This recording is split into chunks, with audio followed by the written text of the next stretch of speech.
ఈరోజు చేస్తున్నటువంటి అకృత్యాలని మేమందరం కూడా పార్లమెంట్ సభ్యులందరం కూడా ఈ యొక్క కాన్స్టిట్యూషనల్ అథారిటీస్ దృష్టికి ప్రైమ్ మినిస్టర్ గారి దృష్టికి తీసుకురావడం జరిగింది.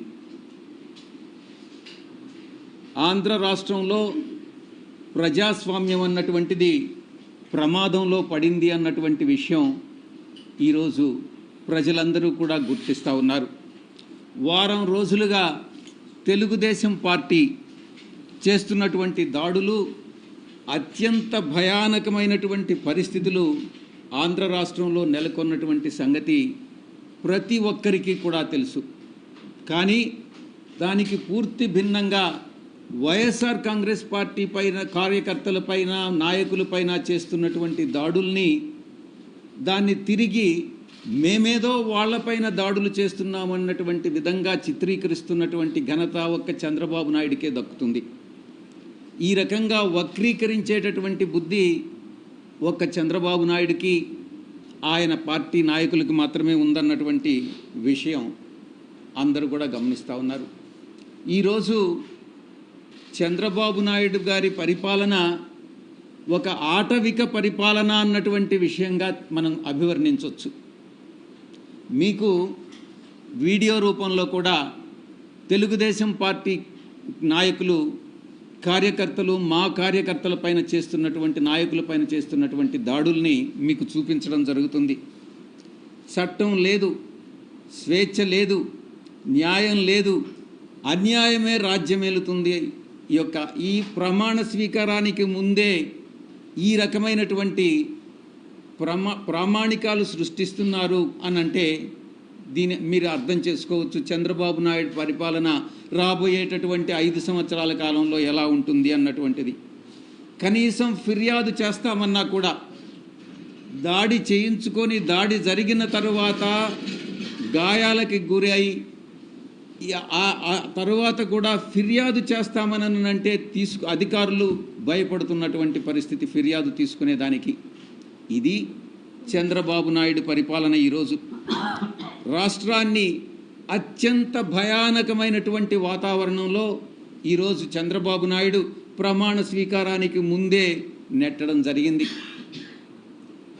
ఇక ఆంధ్ర రాష్ట్రం ఏర్పడిన తరువాత రాష్ట్రం మొట్టమొదటిగా మద్రాసు రాష్ట్రం నుంచి విడిపోయి ఆంధ్ర రాష్ట్రం ఏర్పడిన తరువాత ఎన్నో ఎన్నికలు జరిగాయి, ఎన్నో ప్రభుత్వాలు వచ్చాయి, ఎన్నో ప్రభుత్వాలు వెళ్ళాయి. కానీ ఈ విధంగా ఎన్నడూ లేని విధంగా ఎన్నికల తర్వాత హింస చెలరేగడం అన్నటువంటిది ఈ యొక్క చంద్రబాబు నాయుడే నాంది పలికాడు అన్నటువంటి విషయాన్ని నేను మీకు తెలియజేస్తా ఉన్నా. ఎన్నికల కోడ్ వచ్చిన తర్వాత వైఎస్ఆర్ కాంగ్రెస్ పార్టీయే లక్ష్యంగా, పార్టీ శ్రేణులే లక్ష్యంగా కొనసాగినటువంటి దాడులు ఎన్నికల ఫలితాల తర్వాత కూడా కొనసాగాయన్నటువంటి విషయం మీ అందరికీ కూడా తెలుసు. వైఎస్ఆర్ కాంగ్రెస్ పార్టీ కార్యకర్తలని, వాళ్ళ ఆస్తులని, కుటుంబ సభ్యులని లక్ష్యంగా చేసుకుని టీడీపీ ముఠాలు, టీడీపీ గుండాలు ఈరోజు రాష్ట్రంలో స్వైర్య విహారం చేస్తూ ఉన్నాయన్నటువంటి విషయం మనం గమనించుకోవాలి. ప్రభుత్వం అంటే గుండాగిరి అని చెప్పొచ్చు. టీడీపీ కార్యకర్తలా, మీరు గుండాలా అని మేము ప్రశ్నిస్తూ ఉన్నాం. మీరు అడగొచ్చు, ప్రభుత్వం ఇంకా ప్రమాణ స్వీకారం, ముఖ్యమంత్రి గారు ప్రమాణ స్వీకారం చేయకముందే మీరు ఈ ఆరోపణలు చేస్తున్నారు అని మీరు ప్రశ్నించవచ్చు. నేను ఒకటే సమాధానం చెప్తా ఉన్నా, ఉద్దేశపూర్వకంగా చంద్రబాబు నాయుడు ప్రమాణ స్వీకారానికి ముందే ఈ యొక్క హింసను ప్రేరేపించాడు అనేటటువంటి విషయంలో ఎటువంటి సందేహం లేదు. ప్రమాణ స్వీకారం చేసిన తరువాత ప్రభుత్వం బాధ్యత వహించాల్సి వస్తుందనని ప్రమాణ స్వీకారానికి ముందే వైఎస్ఆర్ కాంగ్రెస్ పార్టీ కార్యకర్తల మీద దాడులు జరపండి అనని ఆయనే స్వయంగా ఆదేశాలు ఇచ్చాడు అన్నటువంటి విషయం అంతర్గతంగా తెలుగుదేశం పార్టీ నాయకులు చర్చించుకుంటున్నటువంటి విషయం మీ దృష్టికి వచ్చే ఉంటుంది. దాడులని అడ్డుకునేటటువంటి వ్యవస్థలే కల్పించట్లేదు. న్యాయ వ్యవస్థను అప్రోచ్ అయ్యాం, పోలీస్ వ్యవస్థను అప్రోచ్ అయ్యాం, రెవెన్యూను అప్రోచ్ అయ్యాం. పోలీసు వ్యవస్థ నీరుగారిపోయింది, నిస్తేజంగా మారిపోయింది. వ్యవస్థ పని చేయకుండా మానేసింది. బాధితులు పడుతున్నటువంటి ఎవరైతే హింసకు గురయ్యారో, ఎవరైతే హింసకు లోనయ్యారో ఆ బాధితుల ఆక్రందనలు అన్నటువంటిది ఒక్కసారి చంద్రబాబు నాయుడు గాని ఆలకిస్తే, అదే ఆక్రందన తన కుటుంబ సభ్యులు చేస్తే ఎంత మనసు నొప్పిస్తుందో ఒక్కసారి చంద్రబాబు నాయుడు అర్థం చేసుకోవాలి అని నేను తెలియజేస్తా ఉన్నా. మన కుటుంబ సభ్యులు అదే రకమైనటువంటి బాధ అనుభవిస్తే మనం ఎలా ఫీల్ అవుతామో, అదే ఇతరులు అనుభవించినప్పుడు కూడా ఒక నాయకుడిగా, ఒక రాష్ట్ర ముఖ్యమంత్రిగా మీరు కూడా అదే ఆవేదనతో ఆ యొక్క బాధలు తీర్చాల్సినటువంటి బాధ్యత ముఖ్యమంత్రిగా ఆయన మీద ఉంది అన్నటువంటి విషయంలో ఎటువంటి సందేహం లేదు.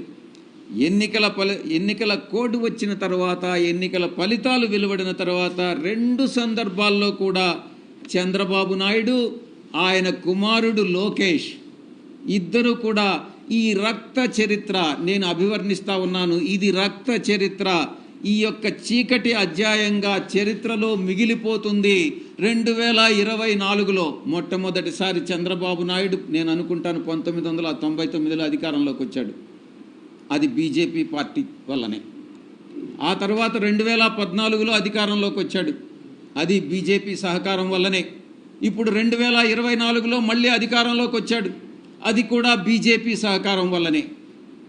నేను చెప్తా ఉన్నాను, ఈ హింస ఇలాగే కొనసాగితే రాష్ట్రంలో బీజేపీ కూడా, రాష్ట్ర ప్రభుత్వంలో బీజేపీ భాగస్వామి కూడా ఉంది కాబట్టి బీజేపీకి కూడా ఈ బాధ్యత వహించాల్సి ఉంటుంది అన్నటువంటి విషయాన్ని నేను స్పష్టంగా చెప్తా ఉన్నాను.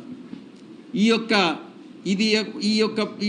చంద్రబాబు నాయుడు ప్రారంభించినటువంటి ఇది ఒక సాంప్రదాయం, మంచి సాంప్రదాయమా, ఇది మంచి ప్రెసిడెంటా కాదా అన్నటువంటిది చంద్రబాబు నాయుడు విజ్ఞతకే వదిలేస్తూ ఉన్నాం. దీన్ని ఏ రోజు కూడా ఒక ప్రామాణికంగానో ఒక ప్రెసిడెంట్గానో మీరు నెలకొల్పవద్దు చంద్రబాబు నాయుడు అని నేను చెప్తా ఉన్నా. ఎందుకంటే భావి తరాలకి మీరు హింసను ప్రేరేపించడం అన్నటువంటిది మంచిది కాదు, ఇది నేర్పించవద్దు అని నేను మీ అందరికీ కూడా నేను విజ్ఞప్తి చేస్తా ఉన్నా. ఎవ్వరు కూడా హర్షించరు, సభ్య సమాజం హర్షించదు. ఈ విషయం చంద్రబాబు నాయుడు గుర్తుపెట్టుకోవాలి. అధికారం అంటే బాధ్యత కాదు, రౌడీజం అని, గుండాయిజం అని వాళ్ళు తెలుగుదేశం వాళ్ళు ఈరోజు చెప్పకనే చెప్తా ఉన్నారు. ఇదే మా పద్ధతి, ఇదే మా తరహా, ఇదే మా ప్రిన్సిపల్ అన్నటువంటి విషయాన్ని తెలుగుదేశం పార్టీ చాలా స్పష్టంగా చెప్తా ఉంది. నోరు ఎత్తేటటువంటి బడుగు బలహీన వర్గాలు, నిరుపేదలు, వాళ్ళందరూ మధ్యతరగతి వర్గాలపైన తెలుగుదేశం పార్టీ చూపిస్తున్నటువంటి దందాలు కానీ, ఆ యొక్క జులాయితనం కానీ ప్రదర్శించడం చూస్తే సభ్య సమాజం తలవంచుకునేటటువంటి పరిస్థితి ఈరోజు ఆంధ్ర రాష్ట్రంలో. యూనివర్సిటీలు వదలట్లేదు. యూనివర్సిటీలో వీసీలను నేరుగా వీసీల పైన దాడులు చేస్తూ ఉన్నారు. యూనివర్సిటీ రిజిస్ట్రార్స్ మీద దాడి చేస్తూ ఉన్నారు. ఇక వీసీల్లో ఎవరైతే బీసీలు ఉన్నారో వాళ్ళని తరిమి కొడతా ఉన్నారు. ఇది తెలుగుదేశం పార్టీ యొక్క పరిపాలనా విధానం. తమకు ఎవరైతే పడదో, తమకి ఎవరైతే వ్యతిరేకులో వాళ్ళని వెతికి పట్టుకొని దాడులు చేసి అమాననీయమైనటువంటి ఆ సంఘటనలన్నింటినీ కూడా షూట్ చేసి, వీడియో రూపంలో షూట్ చేసి దాన్ని సోషల్ మీడియాలో పెడుతున్నటువంటి పరిస్థితి ఈరోజు నెలకొని ఉంది అన్నటువంటి విషయం మీ అందరికీ కూడా తెలుసు. ఆంధ్రప్రదేశ్ రాష్ట్రాన్ని, బంగారు లాంటి ఆంధ్రప్రదేశ్ రాష్ట్రాన్ని ఏ రకంగా తగలబెడుతుంది ఈ తెలుగుదేశం పార్టీ అన్నటువంటి విషయాన్ని ఒక్కసారి కానీ తలుచుకుంటేనే కళ్ళ నీళ్ళు వస్తూ ఉన్నాయి. ఇది ఈరోజు ఉన్నటువంటి రాష్ట్రంలో పరిస్థితి. మంగళగిరిలో వేరే చెప్పాల్సినటువంటి అవసరం లేదు. లోకేష్ మనుషులు సోషల్ మీడియా కార్యకర్త, మా సోషల్ మీడియా కార్యకర్త రాజ్ కుమార్ పట్ల ఎంత అవమానకరంగా, అమానుషంగా ప్రవర్తించారో, ఏకంగా ఎలా దాడి చేశారన్నటువంటి విషయం మనం వీడియోలో అందరం కూడా సోషల్ మీడియాలో చూసాం. ఇలాంటి ఘటనలు రాష్ట్రానికే కాదు మొత్తం దేశానికే అవమానకరం. ఈ దేశంలో ఆంధ్రప్రదేశ్ రాష్ట్రంలో ఇలాంటి సంఘటనలు జరుగుతున్నాయి అని అంటే అది కేంద్ర ప్రభుత్వం కూడా తల ఉంచుకోవాల్సినటువంటి పరిస్థితి. ఒక్క రాష్ట్రం మాత్రమే కాదు, దేశమే తల ఉంచుకోవాల్సినటువంటి పరిస్థితి. ఇలాంటి దారుణాలకు పాల్పడుతున్నటువంటి టీడీపీ కూటమిలో బీజేపీ, జనసేన కూడా భాగస్వాములే. ఈ కూటమి ప్రభుత్వం ఇప్పుడు ప్రజల ప్రాణాలని ఏ రకంగా కాపాడుతుంది, ప్రజాస్వామ్యాన్ని ఏ రకంగా కాపాడుతుంది, రాష్ట్రంలో లా అండ్ ఆర్డర్ని ఎలా తెస్తుంది అన్నటువంటి విషయం ప్రజలందరూ కూడా ఆలోచించాలని నేను విజ్ఞప్తి చేస్తూ ఉన్నాను. చివరికి మీడియాను కూడా అణిచేస్తూ ఉన్నారు మిమ్మల్ని అందరినీ కూడా. మీ అందరికీ కూడా తెలుసు, ఈరోజు TV9ని కానీ లేకుంటే NTVని కానీ సాక్షి టీవీని కానీ కేబుల్ ఆపరేటర్స్ ఏమంటారు MSOs నుంచి తొలగిస్తూ ఉన్నారు. ఎంత అమానుషం, ఎంత అమాననీయం ఒక్కసారి మీ అందరం కూడా అర్థం చేసుకోవాలి. రాష్ట్రం మొత్తం కూడా ప్రజాస్వామ్యమే కూని అయిపోయిందా అన్నటువంటి ఒక భావన మన అందరిలో కూడా కలుగుతూ ఉంది. రాజ్యాంగం ఒక్క మాటలో చెప్పాలంటే రాజ్యాంగం కుప్ప కూలిపోయింది అన్నటువంటి విషయాన్ని చాలా స్పష్టంగా చెప్పవచ్చు.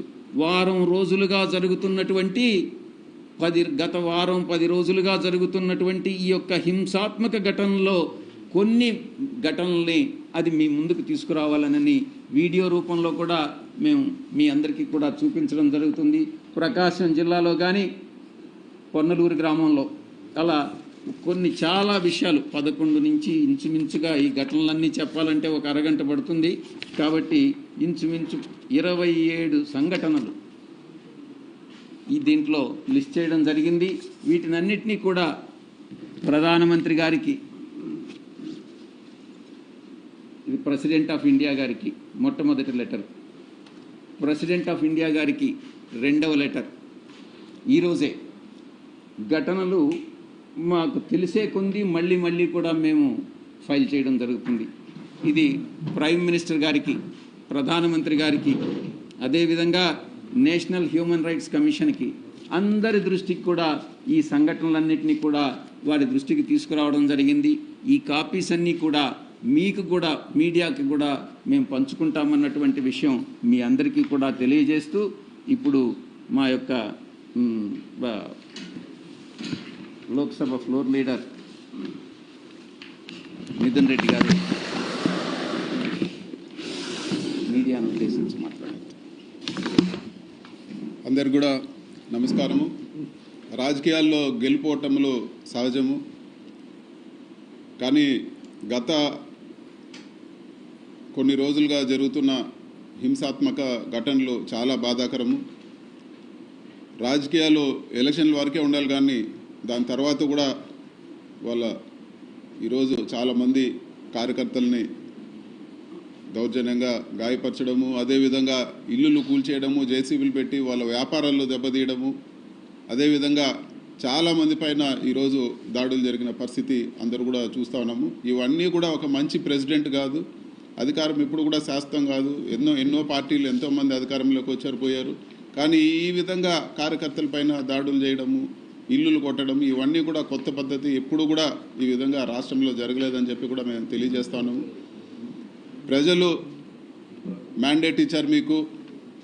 మీరు ఏవైతే ప్రామిస్ చేశారో, మీరు ఏవైతే మంచి పనులు చేస్తారో అవన్నీ కూడా చేయండి. ఒక విషయం గుర్తుపెట్టుకోండి, 40% పబ్లిక్ ఈరోజు ఓటమి చెందినా కూడా వైఎస్ఆర్సీపీకి ఓటేశారు.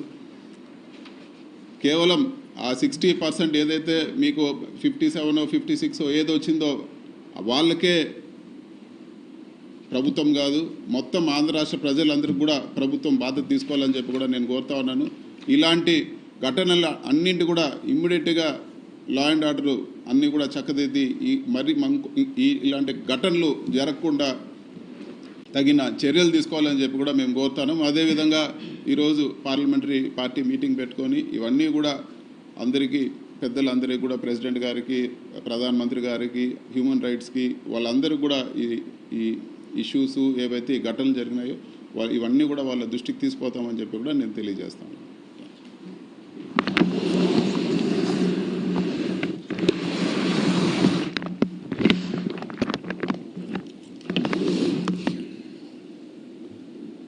ఆంధ్రప్రదేశ్ రాష్ట్రంలో ఎలక్షన్స్ అయిపోయినాక కౌంటింగ్ రోజు నుంచి 4వ తారీఖు సాయంకాలం నుంచి ఈ రోజు వరకు గత వారం రోజుల నుంచి రాక్షస పాలన కనిపించే విధంగా రాష్ట్రంలో పరిస్థితులు ఉన్నాయి. ఎందుకంటే లోగడ 2014 నుంచి 19 వరకు అధికారంలో ఉన్నప్పుడు ఇదే విధంగా పాలన సాగించారు చంద్రబాబు నాయుడు గారి ఆధ్వర్యంలో. అప్పుడు ఎన్డీఏ 3 పార్టీలు ఆ రోజు పాలన కొనసాగించారు. ఇప్పుడు మళ్ళా అధికారంలోకి వచ్చిన వారం రోజులకే, అంటే ప్రమాణ స్వీకారానికి ముందే ఒక ప్లాన్తో రాష్ట్ర వ్యాప్తంగా వైఎస్ఆర్ కాంగ్రెస్ పార్టీ కార్యకర్తలపై, నాయకులపై, వైఎస్ఆర్ కాంగ్రెస్ పార్టీ నాయకుల ఆస్తులపై దాడులు చేయటం దారుణంగా పరిస్థితులు ఉన్నాయి. మరి కొన్ని జిల్లాల్లో అయితే పోలీసుల సమక్షంలోనే కార్యకర్తలు, నాయకులపై దాడులు చేస్తుంటే కూడా పోలీసులు కేవలం సోద్యం చూస్తున్నట్టున్న పరిస్థితులు కూడా కొన్ని ఉన్నాయి. అవి కూడా మీకు క్లిప్పింగ్స్ అన్నీ కూడా మీకు ఇస్తాం. అన్ని జిల్లాల్లో ఎక్కడెక్కడైతే వాళ్ళు గుండాయిజం చలాయిస్తున్నారో ఆ జిల్లాలన్నిట్లో, మరీ ముఖ్యంగా గుంటూరు జిల్లాలో నరసరావుపేట జిల్లాలో, గుంటూరు జిల్లాలో, పశ్చిమ గోదావరి జిల్లా ఏలూరులో వాళ్ళ దాడులు తట్టుకోలేక సుమారుగా దాదాపు 2-3 వైఎస్ఆర్ పార్టీ కాంగ్రెస్ కార్యకర్తలు చనిపోవడం జరిగింది. దాడులు తట్టుకోలేక సూసైడ్ చేసుకోవడం కానివ్వండి, వాళ్ళ దాడుల వల్ల కానివ్వండి. ఏది పోలింగ్ అయిపోయిన రోజు నుంచి ఈ 7 రోజుల్లోనే ఎక్కడా కూడా పోలీస్ స్టేషన్లో పోతే కేసులు బుక్ చేసే పరిస్థితి కూడా లేదు రాష్ట్రంలో. అంటే ఒక కుట్రపూరితంగా రాష్ట్ర ప్రభుత్వం ప్రమాణ స్వీకారం చేసే లోపే ఈ చర్య జరిగితే ప్రభుత్వం బాధ్యత వహించదు. ప్రభుత్వం అంటే కొత్తగా అధికారంలోకి వచ్చినాయంటే ప్రభుత్వం బాధ్యత వహించకుండా ఉండాలని కార్యకర్తలను రెచ్చగొట్టి తెలుగుదేశం గుండాలతో ఈ విధంగా రాష్ట్ర వ్యాప్తంగా రాక్షస పాలన తలపించే విధంగా పరిస్థితులు ఉన్నాయి. దీనిపై వైఎస్ఆర్ కాంగ్రెస్ పార్టీ తరఫున కేంద్ర ప్రభుత్వం దృష్టి తీసుకురావడం కోసం గత 3-4 రోజుల నుంచి ప్రత్యక్షంగా కలిసి చెప్పే ప్రయత్నం కూడా చేస్తున్నాం. వాళ్ళు వేరే ప్రమాణ స్వీకారోత్సవాలు వీటన్నిటి వల్ల బిజీగా ఉండటం వల్ల అపాయింట్మెంట్ కూడా దొరికే పరిస్థితి లేదు. కాబట్టి ప్రెసిడెంట్ ఆఫ్ ఇండియాకి, ప్రైమ్ మినిస్టర్కి, హోమ్ మినిస్టర్కి, నేషనల్ హ్యూమన్ రైట్స్ కమిషన్కి కూడా ఈరోజు అన్ని లిఖితపూర్వకంగా ఫిర్యాదులు అందించడం జరిగింది. దీనిపై వీళ్ళ దగ్గర స్పందన రాకపోతే తప్పకుండా న్యాయ పోరాటం చేసి దానికి కూడా అన్ని చర్యలు తీసుకునే కార్యక్రమం కూడా చేసి వైఎస్ఆర్ కాంగ్రెస్ పార్టీ కార్యకర్తల్ని కాపాడుకోవటానికి మా పార్టీ అధ్యక్షుడు జగన్మోహన్ రెడ్డి గారి నాయకత్వంలో తప్పకుండా మా పార్టీ కట్టుబడి ఉంటుంది. వాళ్ళకు అండగా ఉండేదాన్ని కార్యక్రమం కూడా చేస్తాము. రాబోయే రోజుల్లో ఎక్కడెక్కడైతే వైఎస్ఆర్ కాంగ్రెస్ పార్టీ నాయకులు, కార్యకర్తలపై దాడులు జరిగినాయో వాళ్ళందరినీ కూడా మా నాయకత్వం తరఫున పరామర్శించి వాళ్ళకి అండగా ఉండేదానికి భరోసా ఇచ్చే కార్యక్రమం కూడా చేస్తామని ఈ సందర్భంగా తెలియజేసుకుంటూ, ఇప్పుడు రాష్ట్రంలో మళ్ళీ కొత్తగా ఏర్పడుతున్న ఎన్డీఏ ప్రభుత్వంలో బీజేపీ కూడా భాగస్వామ్యంగా ఉంది కాబట్టి ఇప్పుడు జరిగిన దాడులన్నిటికి కూడా వాళ్ళు కూడా బాధ్యత వహించే పరిస్థితి ఉంటుంది. కాబట్టి కేంద్ర ప్రభుత్వం తక్షణమే స్పందించి రాష్ట్రంలో శాంతి భద్రతను నెలకొల్పేదానికి, లా అండ్ ఆర్డర్ కంట్రోల్లో ఉండే విధంగా చర్యలు తీసుకోవాలని చెప్పి ఈ సందర్భంగా విజ్ఞప్తి చేస్తున్నాం.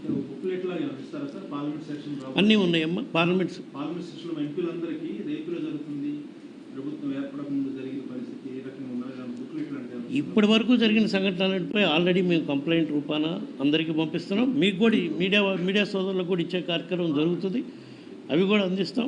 మళ్ళా రేపు పార్లమెంట్ సెక్షన్ ప్రారంభం అయినాక తప్పకుండా 2 సభల్లో కూడా, ఉభయ సభల్లో కూడా వైఎస్ఆర్ కాంగ్రెస్ పార్టీ కార్యకర్తలపై, నాయకులపై జరుగుతున్న దాడులకి పోలీసులు ఎక్కడా కూడా చర్యలు తీసుకొని ఉన్న పరిస్థితులు కూడా కేంద్ర ప్రభుత్వం దృష్టికి తీసుకొచ్చే కార్యక్రమం తప్పకుండా చేస్తాం.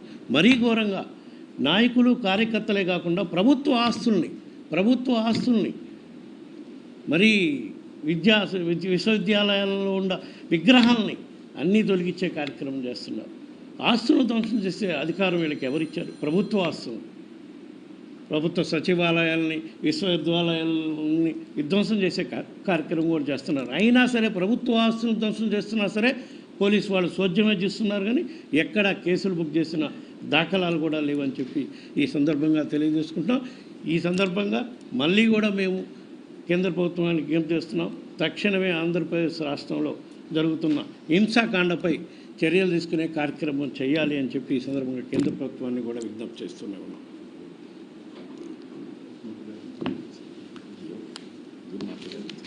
బాబు గారు మాట్లాడండి బాబు గారు. Time when Bharatiya Janata Party heavily dependent on its government and there was what kind of structure that things will be controlled? Not your question. See, how many MPs TDP has got today? 16 MPs. And whereas, what is our strength, YSRCP strength in Andhra Pradesh Parliament MPs? It is 15. So there is only difference of one MP. We have 11 in Rajya Sabha, 4 in Lok Sabha, and they have 16 in Lok Sabha, TDP. BJP, even though it is part of NDA, TDP, even though it is part of NDA, and BJP is completely relying on Telugu Party. Still, in Rajya Sabha, please remember that BJP needs government, central government needs our support to pass the bills in Rajya Sabha. So they are totally dependent on TDP as well as YSRCP. There is no doubt in that. Numerically, we are also equally strong. We are as strong as Telugu Desam Party, even though we have lost power in state of Andhra Pradesh. Sir, one question.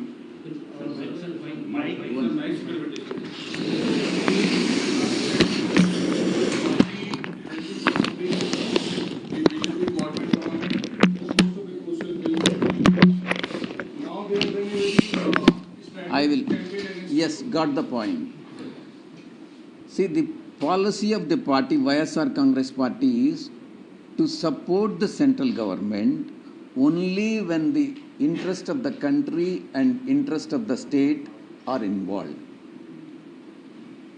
Wherever the state, whenever and wherever the state is going to be benefited, and wherever it is in the interest of the country, any bill or any issue is to be supported, and issue-based support would be extended to the central government for the smooth governance. Don't consider this as a support to the BJP or any other political party. It is a YSRCP is a patriotic party, and we have interest in state and interest in the country, and interest of the country is to be protected, and also interest of the state vis-a-vis. So will you continue supporting the BJP? You are asking the same question in a different manner. I have answered his question.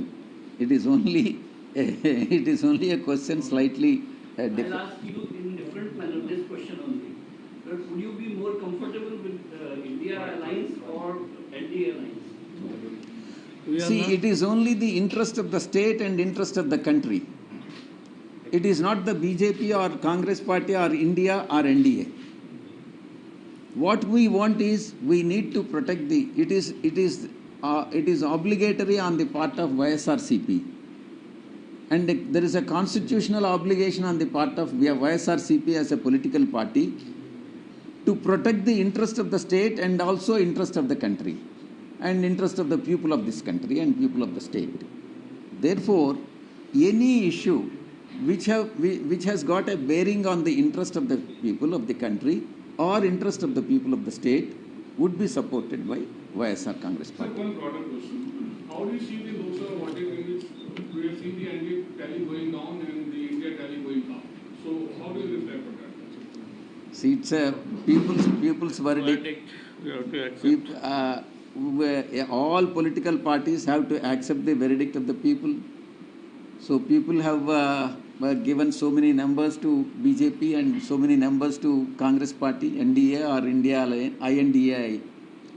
I don't call it as India, but INDA Alliance Party. But have you contemplated on the reason why you lost so heavily? The reviewing, we are in the process of reviewing the reasons for the debacle of our party in our state, and we will thoroughly conduct a review in each and every constituency, and our party president is on the job along with our leaders, and we'll get back to you as soon as the review is over. Sir, NDA government has found and portfolios has been allocated also. But the Lok Sabha speaker's selection is yet to be announced. What's your thoughts that TDP should come forward for the speakers? I know you are different party, but the speaker's selection is most important. What's your thought, YSR? See what role we have, see NDA has got total majority, speaker will be elected by simple majority. So whether we will not have any say in this regard. So whoever is the candidate selected by BJP or NDA alliance would be selected, would be chosen as Speaker of the Lok Sabha. We will not have any role in that. Vijay sir, everyone, Nikla Hindley from the Indian Express. I have a question basically about the unconditional support which the TDP has extended to the NDA. Is your support conditional or unconditional? You said that you have interest of the country and the people in mind, but No, whether you take it as conditional or unconditional, it is only the, I don't know what difference it makes. It's not, our interest is to protect the, our objective is to protect the interest of the state, protect the interest of the people of the state, protect the interest of the people of the country. And whatever bill, whichever bill that comes into the parliament, whichever bill that is introduced in the parliament and government would like to pass it, if it is in accordance with the constitution and also in order to protect the interest of the people of this country and the state, then it would be supported by YSR Congress Party. Otherwise, we will not extend the support. It is not the support to the particular political party or political affiliation. It is the obligation of YSR Congress Party is to protect the interest of the country, people of the country, and protect the interest of the people of Andhra Pradesh. ఎన్డీఏలో చేరడం పైన చంద్రబాబు నాయుడు ఎలాంటి conditions కానీ ప్రత్యేక హోదా కానీ విభజన హామీల పైన మాట్లాడినట్టు ఎక్కడ రాలేదు దానిపైన. చంద్రబాబు నాయుడు చేరని పార్టీ ఏదో చెప్పు నాకు ఫస్ట్. చంద్రబాబు నాయుడు జతగట్టనటువంటి పార్టీ ఏదో చెప్పు. ఒక్క వైఎస్ఆర్ కాంగ్రెస్ పార్టీతోనే జతగట్టల, ప్రతి రాజకీయ పార్టీతో. అది గతంలో కాంగ్రెస్ పార్టీ, గతంలో ఎన్డీఏ బీజేపీతోనూ, గతంలో కమ్యూనిస్ట్ పార్టీలతోనూ, గతంలో టీఆర్ఎస్తోనూ, ప్రతి రాజకీయ పార్టీతో జతగట్టినటువంటి మహానాయకుడు చంద్రబాబు నాయుడు. బహుశా దేశంలో మరే ఇతర నాయకుడు కూడా ఇన్నిసార్లు జతగట్టడం అన్నటువంటిది చేయలేదేమో. There was a lot of political violence during the elections, and the Election Commission had also taken a stone of violent incidents in the state. The DGP was also called. So many violence has reported during the election. Even after the election. Even that's what we have been telling. During the elections, there are some incidents about 3-4 places. There were some major incidents. After the election, post-election, it is more disasters. Entire state. During the polling, before polling, it was only in 2 districts, Anantapur and Narsapet, Palna district. Now in all the districts, it is government-sponsored violence now. That is the reason we are all here, to bring to the notice of President of India and Prime Minister and Home Minister. So government is sponsored.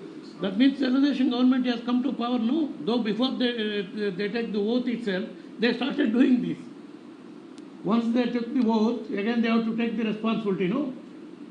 That is the reason before taking the oath itself, they have encouraged their cadre to do this type of activities. What have you mentioned in the letter to the president? That's what all incident took place. We'll give you. Wherever our party workers have been suffered due to violence, and some of the cases they have lost their lives also in 3-4 incidents.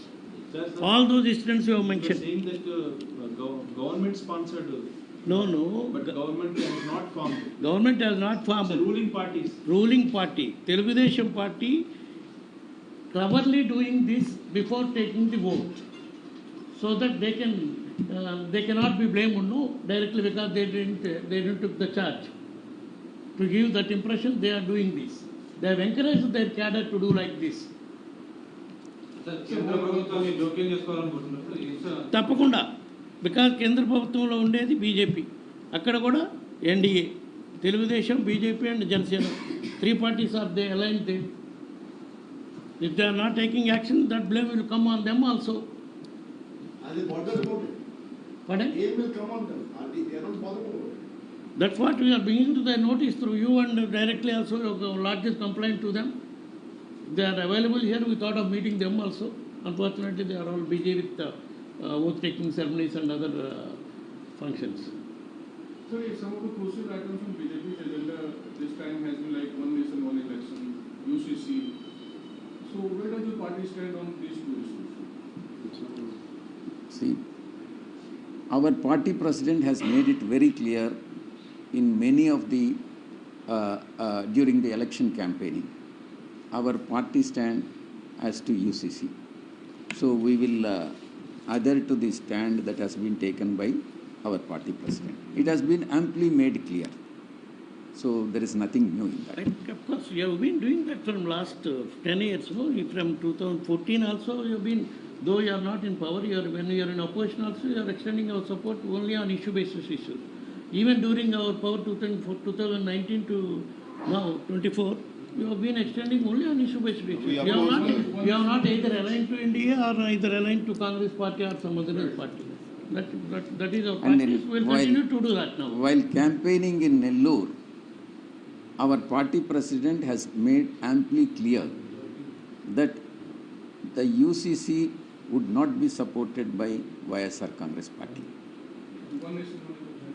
One nation, one election. On that, we will take a clarification on that. Thank you. Okay.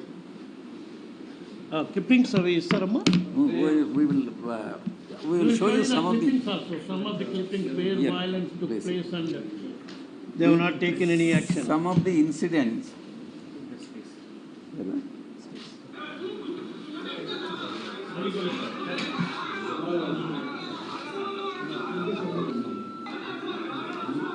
Serial.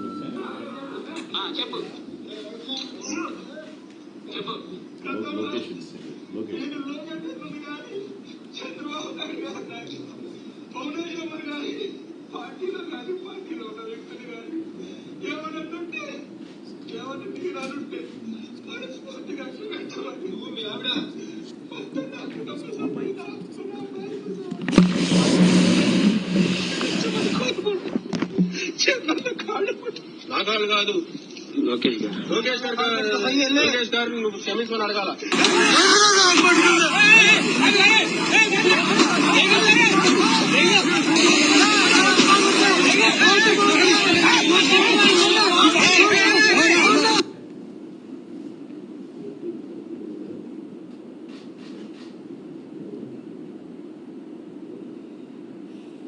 Like this. You don't have this thing.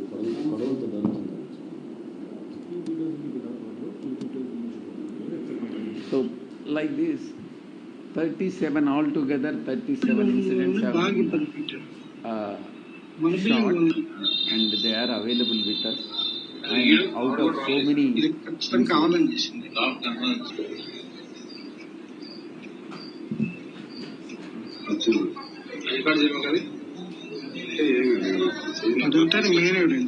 it will play for 6 minutes altogether.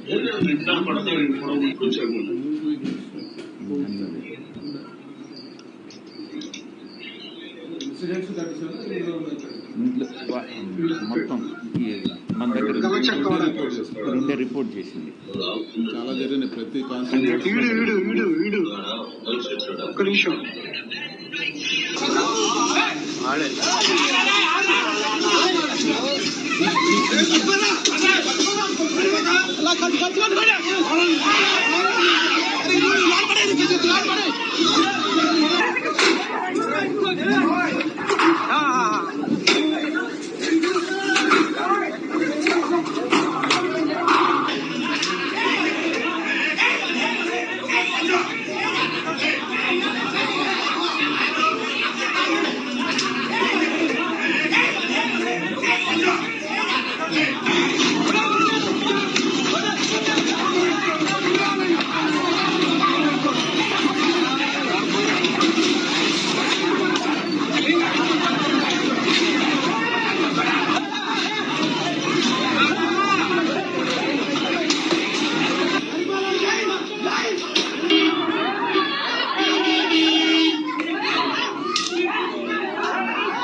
They are trying to demolish.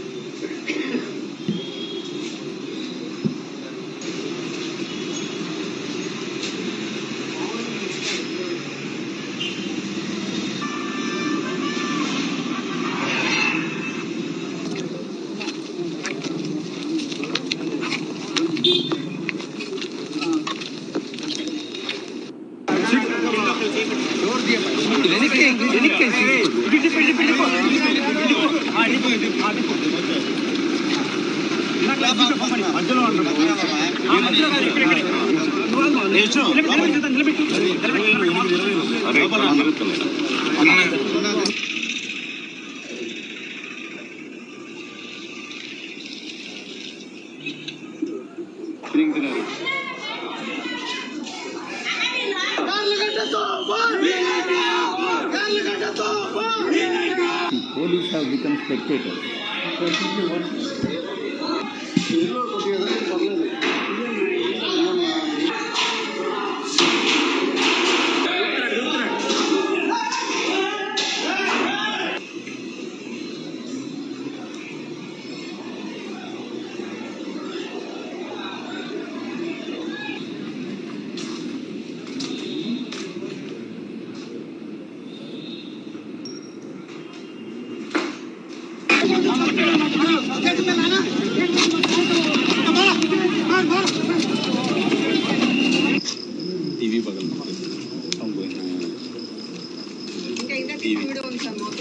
మొత్తం ధ్వంసం చేశారు షాపుని, TV గీవీ లోపల మొత్తం tailoring shop పాపం.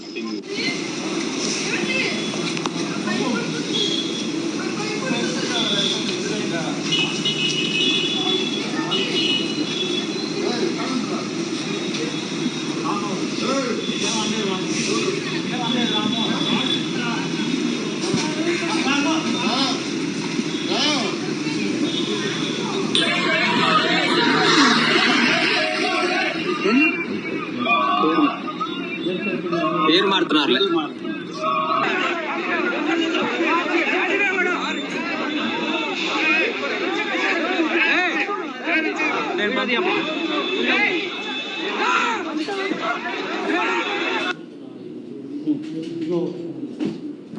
Thank you.